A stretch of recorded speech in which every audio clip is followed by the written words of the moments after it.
अभिवृद्धिको लक्ष्य हासिल गर्न सक्छ एउटा देखिन्छ।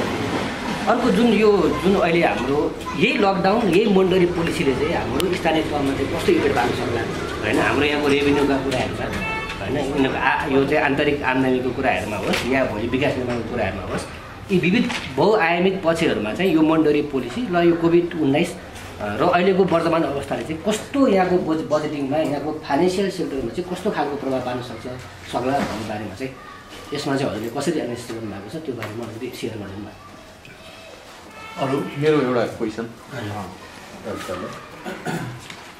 मूलत अरू कुरा धेरै कुरा सिक्न पाइयो यहाँसँग, र मेरो प्रश्न चाहिँ अहिले लास्टमा हजुरले यो क्रोनिक क्यापिटलिजमको कुरा गर्नुभयो, अझ यो समाजशास्त्र राजनीतितिर पनि अलिकति चासो राख्ने भएको कारणले गर्दाखेरि अब अहिले देशमा चाहिँ कम्युनिस्टको सरकार हामीले अहिले भोगिरहेको छौँ, या कम्युनिस्ट सरकार चलाइरहेको अवस्था छ। अब लक्ष्य तपाईँले भने जस्तो समाजवादको लक्ष्य लिएको छ, त्यो राष्ट्रकै लक्ष्य होइन, राष्ट्र अब राष्ट्रै उसले चलाइसकेपछि त संविधानमा केही लेखिएपछि त्यो पार्टी भन्ने समाजवाद उन्मुख भनिएको छ। त्यसमा तपाईँले अघि जुन विभेदको कुरा गर्नुभयो, समाजमा मानिसहरू बिचको खाडल, वर्ग बिचको खाडल अब भन्ने एकातिर गर्ने अर्कोतिर, र अनि अहिले चाहिँ त्यही पुँजीवादको एकदम विकृत स्वरूपमा हामी देख्छौँ समाजलाई चाहिँ, किनभने गरिब हुँदै गइरहने, धनी हुँदै गइरहने अवस्था अहिले पनि छ। र त्यो बनाउनका लागि त्यही समाजवादको लक्ष्य लिने राजनीतिक दलका कार्यकर्तादेखि नेताहरू उद्धत छन्। उनीहरू आफै भाषण समाजवादको गर्ने, पुँजीपतिसँग जोड्ने होइन, त्यो खालको चरित्र छ। अनि यो चाहिँ कथनी र करणी फरक भइरहने यो चिजले चाहिँ भोलिको पुस्तासम्म पुग्दाखेरिमा हाम्रो समाज कहाँसम्म पुग्ला, यो कुरा अलिकति तपाईँले अलिक गहिराइमा भनिदिनु भयो भने मलाई अलिकति यो स्रोत सामग्री बन्छ भन्ने मलाई। अरू कोही मात्र छ?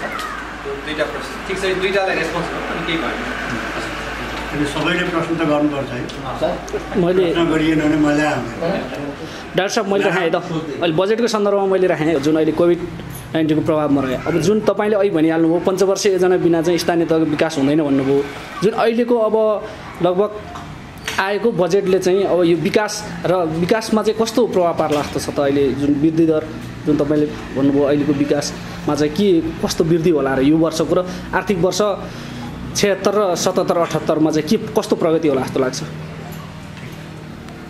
7% ग्रोथ राखियो नि, त्यसको प्रविशो मलाई के लागेको छ भने एउटा के भनौँ सम्भाव्यता कोष्ठभित्रपट्टि त्यो ब्राकेटभित्रपट्टि के थियो भने यो 3 महिनामा हामी लकडाउनको माध्यमबाट कोभिड कमसेकम मिनिमाइज गर्छौँ, अनि साउनदेखि यो अर्थतन्त्र अगाडि बढ्छ भन्ने एउटा एसम्सनमा आयो, जुन आफैमा आइसकेको काल्पनिक हुँदै होइन।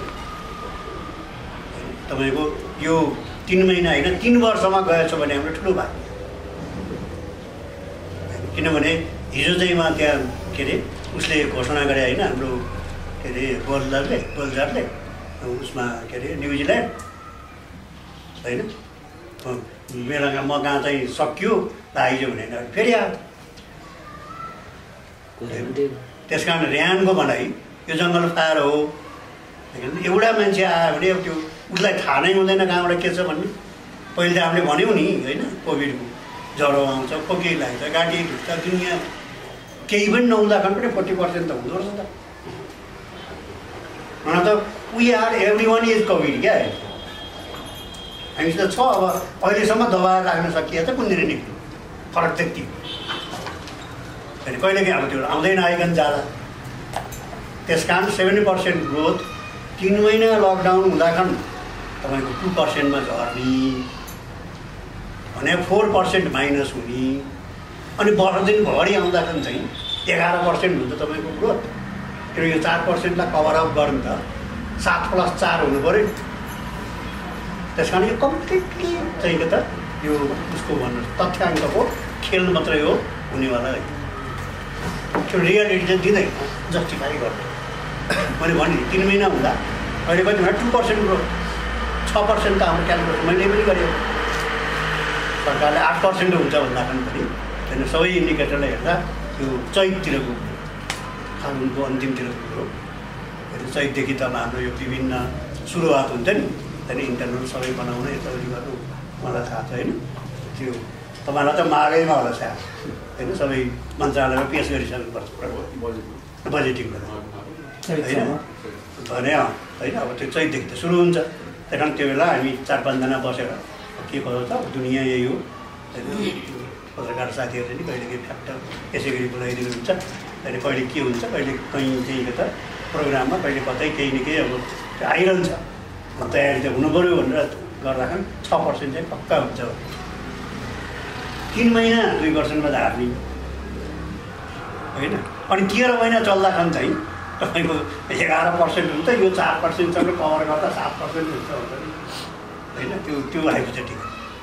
अब अहिलेको मोनिटरीको कुरा गर्नुहुन्छ भने यो मोनिटरी त मैले के देखाएको छु भने बिचरा हाम्रो बेसेल चाहिँ हो, म राम्रै चिन्छु उसलाई, हाम्रो के अरे अहिलेको गभर्नर महाप्रसाद होइन। बेसेल भने यो वर्ल्ड ब्याङ्कले चाहिँ के त हाइपोथेटिकल्ली कल्पना गरेको यो अन्डर डेभलप कन्ट्रीका सारा हातखुट्टा बाँध्न होइन, राष्ट्र ब्याङ्कलाई अथवा सेन्ट्रल ब्याङ्क भनौँ, संसारभरिका सेन्ट्रल ब्याङ्कलाई कसरी चाहिँ एउटा नेटभित्र पनि ल्याउन सकिन्छ र होइन तिनलाई ठोकठाक गरेर उनीहरूको आफ्नो इन्डिपेन्डेन्ट मोनिटरी जुन आएको छ त्यो जम्मै किल गर्न सकिन्छ भनेर बनाएको प्रोग्राम बेसेल।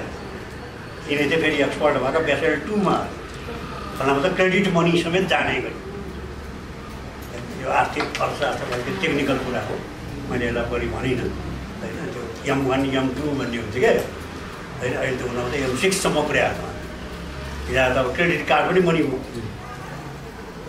होइन, किनभने डिसअनर गर्नुहुन्न भनेर तपाईँलाई क्रेडिट दिन्छ 1 महिनासम्म, जतिसुकै तपाईँको चाहिँ बढी जाओस् होइन। अमेरिकन सोसाइटीमा यो अलिकति समस्या भएको त्यहीबाट त हो नि होइन। त्यो पनि मनी हो, चेक सर। ती जम्मालाई कसरी ह्यान्डल गर्ने भनेर होइन उहाँको अब उहाँले त्यो टेक्नोलोजीले लाउनु भएको छ। अब हास्यास्पद के छ भन्नु होला नि, बैङ्कहरूको टोटल आउटलेमा 15% चाहिँ एग्रिकल्चरमा दिनै पर्छ, 10% हाइड्रोमा दिनै पर्छ, 5% बढायो। सब वाहियात किन म भन्छु भने जबसम्म कृषकलाई तपाईँले एन्टरप्रेन्योरसिप तयार गर्ने र आफ्नो प्रोग्राम आफै बनाउन सक्ने भनेर सक्षम बनाएर बैङ्कमा जानुपर्छ भनेर बनाउन सक्नु भएको छैन होइन। ढोका खोलिदिएर चाहिँ त्यो के धारा उही मलाई लगेर चाहिँ होइन भने त बाथरुममा हाल्दै जस्तो हुन्छ होइन।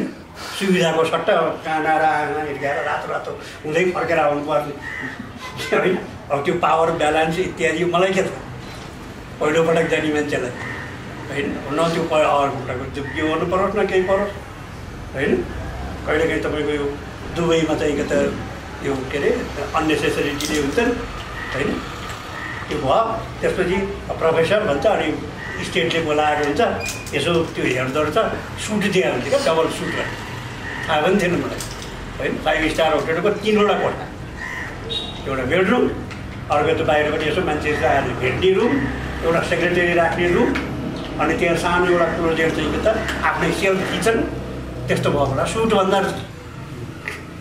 5 स्टार होटल डबल सुट दिएको छ, 5वटा कोठा म कहाँ मात्रै छ, एक्लो व्यक्ति भन्नु पर्छ होइन। हुन्छै मुसलले कहाँबाट आएर हिँडाउने हो, रातभरि निद्रा नलागाउने नाटक होइन। कुन कोठा कहाँ किनाको बजार के त होटलको सेक्युरिटी हुन त म्याक्सिमम अनर गरेर बिचरा सुविधा दिए नि होइन। एउटा राम्रो कोठा एउटा सिङ्गलै रुम दिएर त मलाई झन् आनन्द भने जस्तै होइन। त्यो यसलाई तपाईँको यो किमिल सुनले बनाउनु गर्नुभएको थियो होइन। उहाँ हुँदै त्यहाँबाट सारा एपार्टमेन्टहरू उहाँले बनाउनु अनि त्यो ऊ लिएर आउने क्या हेर जाँदाखेरि मान्छेले के भन्छ उहाँलाई 10 फिट हाइट राखिदिनु भएको छ।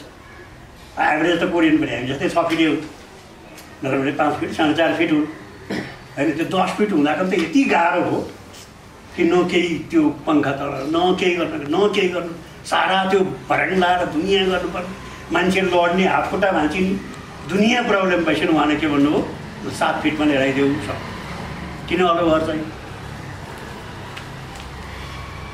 होइन। यो मैले राम्रो लाएर भने होइन केही होइन, तर प्र्याक्टिकल या जनताको रेस्पोन्समा डेभलपमेन्टलाई एडजस्ट गर होइन। त्यो प्रकारको जबसम्म तपाईँको एटिच्युड होइन, भनाइ मतलब कृषि क्षेत्रमा हो भने त्यो गर्नु पऱ्यो। अब अहिले त मलाई थाहा छ यो 18,000 मेगावाट हामी 3 वर्षभित्र गर्छौँ भन्ने अस्तिसम्म थियो मैले एनालाइसिस गर्दा फागुनसम्म। अब अहिले 4 वर्ष पछाडिदेखि सब स्तर त्यो मात्रै होइन, अहिले भइरहेको तपाईँको उसमा जम्मा हामी कहाँ उनीहरूले 400 साढे 400 मेगावाट पनि छ होइन। 300 मेगावाट जति अस्ति उहाँ उसमा चाहिँ के अरे यो कालीगण्डकी होइन त्यसमा चाहिँ उहाँ ढुङ्गा ल्याएर हिर्काएर सबभन्दा पत्काइ कस्तो के लाग्छ? सबभन्दा चाहिँ मेडीले त्यो के अरे कसो चाहिँ त्यो 400 कति 32 भोल्टको बनाइएछ, नत्र भने अहिले त्यो पहिलेको जस्तो 132 केबीको भइदिए भए अहिले भ्याउँदैन इमर्जेन्सी छ बुझ्नु होइन। मलाई लाग्छ यो मासिक रूपमा झन्डै 13 अर्ब जति हामी बढी बिजुली आयात गर्नुपर्छ। रियालिटी हो यो इकोनोमीभित्र। यो हालतमा चाहिँ तपाईँको हाइड्रो इलेक्ट्रिसिटी पुगिरहेछ होइन। अब तपाईँ चाहिँ ल 10% चाहिँ जसरी हुन्छ लगानी गरेर काम जनरल आएन लगानी हुन्छ। त्यस कारण मोनिटरी यो पोलिसी जुन छ होइन यसको त कुनै अस्तित्व अहिलेको यो व्यावहारिक कुराहरूमा बरु चाहिँ त्यसको सट्टा यसो गरे हुन्छ हेल्थ होइन। खास गरी यो कोभिडसँग चाहिँ सम्बन्धित युनिटहरू खुल्छन् भने होइन तिनीहरूमा चाहिँ 5% लगानी गरिदेऊ। That was very practical. अहिलेका यी प्राइभेट हस्पिटल जुन छन् होइन त्यो हस्पिटलमा एउटा कोठा राखिदेऊ होइन। त्यसको लागि त्यो बनाउन अथवा त्यसको चाहिँ तयारीको लागि गर्नु भने बैङ्कको 2% चाहिँ ब्याजमा देऊ छ नि त उसले दिइरहेछ IMF-ले। कोभिडसँग लड्ने हो भने 0% ब्याज हुन्छ। यहाँ सर्भिस चार्ज 2% हालिदियो 3% नै हालिदियो नाफै कमाउनु पऱ्यो 5% हालिदियो होइन। 5% ब्याजमा तिम्रो चाहिँ यो गर उसले चाहिँ फर्काउनु पाइँदैन बिराइ होइन। कुनै पनि हस्पिटलले बिराइ फर्काउनु पाइँदैन तर यो हाल्नुपर्छ। यो रेस्पोन्स चाहियो नि त्यो चाहिँ नेसनल रेभेन्यू र लोकल रेभेन्यूमा चाहिँ त्यसको इम्पोर्टेन्ट अब नेसनल रेभेन्यूमा त मैले अहिले कुरा गरिसकेँ होइन। अब लोकल रेभेन्यूमा त यहाँदेखि नै गइयो होइन। बजेट त बढ्दै जानुपर्ने होइन। हामी घटेर एकैपटक अनि 145 हुने 17 अर्बले घटेका छौँ। यो यहाँको मात्रै कथा होइन होइन। सबै जसो चाहिँ के त उसमा छन् जसले गरेका छन् र त्यसमा पनि खराबी कहाँनिर छ भन्नु भने 25 करोड चाहिँ तपाईँको हामी यो आन्तरिक स्रोतबाट मोबिलाइज गर्छौँ भनेको छ। र जनतालाई त्यो पर्ने बोझ चाहिँ बढ्यो हेर्नुहोस् है। अब खर्च चाहिँ 16% 18 करोड मात्रै हुने हो भने जनताबाट चाहिँ 16 करोड उठाउने अनि विकासमा खर्च चाहिँ 18 करोडमा लगेर सीमित गर्ने। त्यस कारण यो स्रोत मोबिलाइजेसनको होइन क्यालकुलेसनको हिसाबले गर्ने हो भने होइन यो यही हो भने अनि तपाईँको चाहिँ यो के त गरिब बढी गरिब हुँदै जाने धनी बढी गरिब हुने भने त्यही हो। जनरल व्यक्तिले जो चाहिँ के त आफ्नै खेती किसानी गरेर खान्थ्यो उसले ट्याक्स भोलि तिर्नु पऱ्यो होइन। अनि त्यसैलाई उल्टाएर बरु चाहिँ मैले के भनौँ यो के भन्छ त्यो हाम्रो जग्गा विकास कार्यक्रम नराम्रो नभनौँ होइन। घरेडी विकास त्यहाँतिर गयो भने बढ्ने बोलाइहाल्छ। मैले 10 पटक भनेको छु होइन। यो अब जसले खेती गरेर खान्छ त्यसलाई होइन आधा गरौँ होइन। जसले चाहिँ त घरेडी विकासको लागि लिएको त्यसलाई डबल गर्नु स्रोत त उयो आउने आन्तरिक स्रोत त उयो त सोसल जस्टिस त हो नि।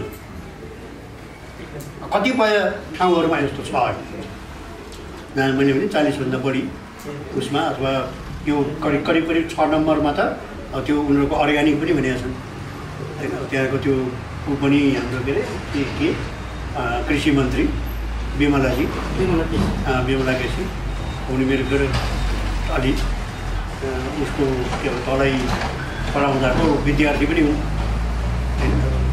धेरै जाति आते पनि छ बाक्लै यता कुरा पनि छन्। उनका त प्रत्येक जसो त्यो होइन त्यो स्थानीय निकायहरूमा होइन मेरो प्रभाव केही न केही त्यहाँ तपाईँको कुनै त्यो स्थानीय नगरपालिकाले र यो गाउँपालिकाले यसरी बजेट घटाएको छ पोहोरको भन्दा कर्णाली प्रदेश। तर हामी यहाँ काठमाडौँमा आदित्य हो यसलाई बढी हामी नभनौँ होइन।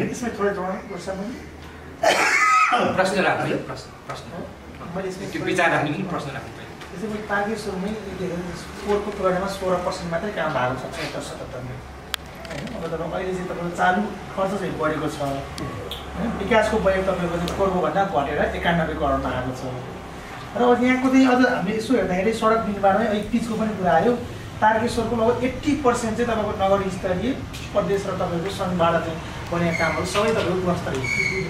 के वडामा चाहिँ सामान्य वडा स्तरीय कामहरू चाहिँ ठिकै भएको छ, तर तपाईँको नगर स्तरीय योजनाहरू एउटा पनि तपाईँको काहीँ सफल नभएका र सफल भएको पनि तपाईँको जस्तै एउटा चाहिँ 6 नम्बरमा यहाँ भएको 6 नम्बरको कुरा गरौँ मैले पनि तपाईँको 15 दिन पनि नटिक्ने पिज हेर्नुहोस्। 1 करोड 10-15 लाखको चाहिँ पिजहरू 15 दिन पनि नटिक्ने। त्यो कारण तारकेश्वरमै हामीले विकासको विषयमा त्यो कार्यक्रममा अझ हामी नगर प्रबन्धन पनि लिएर आउनु पाएको जनप्रतिनिधि पनि सबै गर्नु पाएको हामीले यहीँको विकासकै बारेमा डिस्कसन गर्दैछौँ।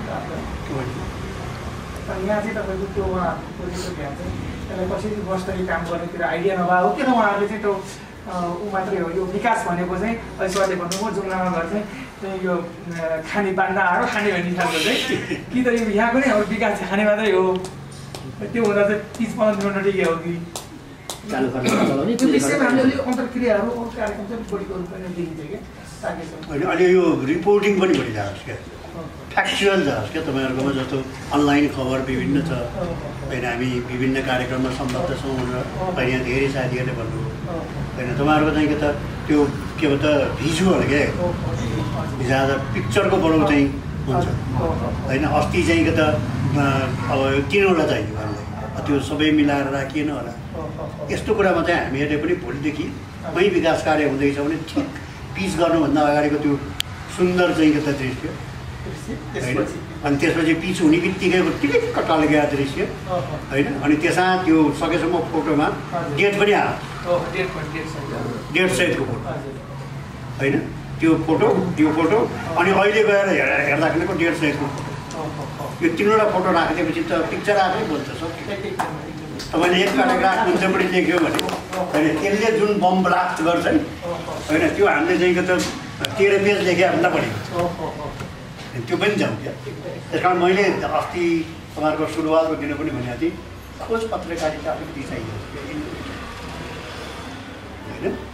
अनि यो अब हुन त यहाँहरूलाई सबै थाहा छ, मैले भनिरहनु पर्दैन। कहिलेकाहीँ यस्तै यो पत्रकार